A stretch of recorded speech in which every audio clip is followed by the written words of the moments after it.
তো hello guys, তোমরা কেমন আছো? আশা করি ভালো আছো। তো আজকে আমরা চলে আসছি উলুবেড়িয়া কালীবাড়ি। দেখতেই পাচ্ছ যে কতটা ভিড়। এই ভিড়ের মধ্যে দিয়ে তোমাদের ভিডিওটা দেখানোর চেষ্টা করব।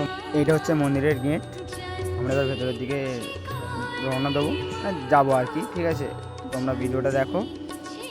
দেখতেই পাচ্ছ যে কত লোকজন। রবিবারের বাজার, ঠিক আছে, আজ রবিবার যেহেতু। তো দেখো, এটা হচ্ছে আমাদের দুর্গা পুজো, ঠিক আছে, দুর্গা পুজোর সময় এখানে সবাই বসে আছে, যে ভক্তরা আসছে মাখ ফাঁক নিয়ে।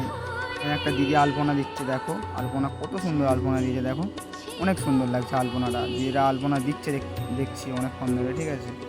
তো চলো মন্দিরটা ঘুরে দেখা যাক কেমন লাগে, ঠিক আছে।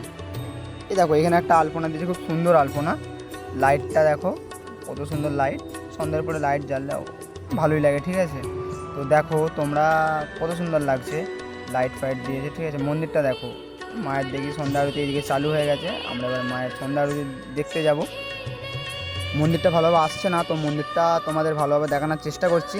তো দেখো কেমন লাগে, ঠিক আছে। তো মায়ের সন্ধ্যা আরতি এদিকে চালু হয়ে গেছে, তো আমরা মায়ের সন্ধ্যা আরতি দেখতে যাব। তোমরাও দেখো মায়ের সন্ধ্যা আরতি, ঠিক আছে। চলো যাই দেখতে মায়ের সন্ধ্যে আরতি। দেখো কত লোক বসেছিল মায়ের সন্ধ্যা আরতি দেখার জন্য। তো আস্তে আস্তে সব লোক উঠে আসছে মায়ের সন্ধ্যা আরতি দেখার জন্য। তো দেখতেই পাচ্ছ মন্দিরের সামনে কতটা ভিড়। সন্ধ্যের সময় এরকম ভিড় হতেই থাকে, ঠিক আছে, মায়ের আরতি দেখার জন্য আর কি। তো আমরাও দেখছি, তোমরাও দেখো। চলো মন্দিরে উঠে দেখি মায়ের সন্ধ্যে আরতি। তো তোমরাও দেখো যে মায়ের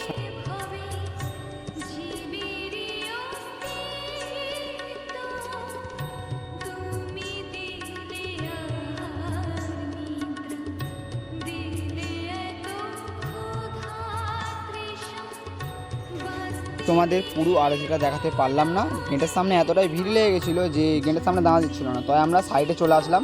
দেখো এখানে একটা সিংহ। মায়ের সন্ধ্যা আরতিটা কেমন লাগলো অবশ্যই কমেন্টে জানিও।